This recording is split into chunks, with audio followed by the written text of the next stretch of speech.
The next thing I want to talk about is how to defend yourself in an attack. Understand that you're not going to stop a bullet. Nobody's going to be walking around with Kevlar vest that capture and stop the bullet from entering your vital organs. But what you can do is something that we have the innate ability to do, no matter the situation. The first that I always teach is to not look like a victim. If you're going to walk around with your head held high in an unaware state and not looking around at your surroundings 24/7, then you're going to look like a victim. These are the people that you're going to, that attacker is going to look to intimidate and to get whatever it is that they're after, be it rape, murder, abduction, money, whatever the case may be. They're not going to attack a guy that looks like me. They're not going to come up to a almost 6 foot tall, 230 pound guy and say, hey, I'm going to take you somewhere. That's not going to happen. The second thing is you can use your posture to keep people at a distance. If people can't come close to you, you can't do anything. Every weapon in the world has its drawbacks and it has its pros and cons, just like everything else. We have a knife. However, psychologically, if I have a knife in my hand, it is going to be my primary weapon. If I have a sword in my hand, it's going to be my primary weapon. So the things that you can do to defend yourself against a knife are to use that psychology of the attacker against them. So if they have a knife, you know that they're not going to kick you. If they have a knife, they're not going to headbutt you and they're not going to try to grab you unless they're going to put it to your neck, which is very difficult to do. You should try sometime.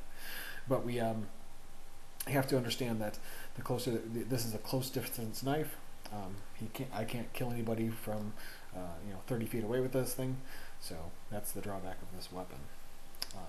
Also, the psychology involved. A semi-automatic gun here, not very accurate, and has low magazines. This particular one only has 10 rounds in it. That's all we have. So I'll have to go like this, and I'll have to reload and put a new one in. I could do it quickly with this than I can, say, a revolver, but that is the case. It's very difficult to hit a running target with a semi-automatic pistol. We just don't train ourselves very well the way that we move our large body masses against it. With a rifle, sure, it's higher powered, it's faster, it's bigger, stronger usually, in the case of the AR-15. But we have to understand that if I get within 5 feet of that gun, then I have a better chance to survive me because he's not going to be able to train it over onto me. So if I walk into a classroom and I have a weapon or an office building, a weapon like this, and 10 people come charging at me from 5 different directions, I'm not going to be able to train and get this gun moving around fast enough to get everybody in the room. Okay? However, if they all go down there and they huddle into a corner, it's like fish in a barrel. Okay? Understand this. So when you say that you're going to hide and cower in a corner, that's probably not your best option because they're going to be fish in a barrel.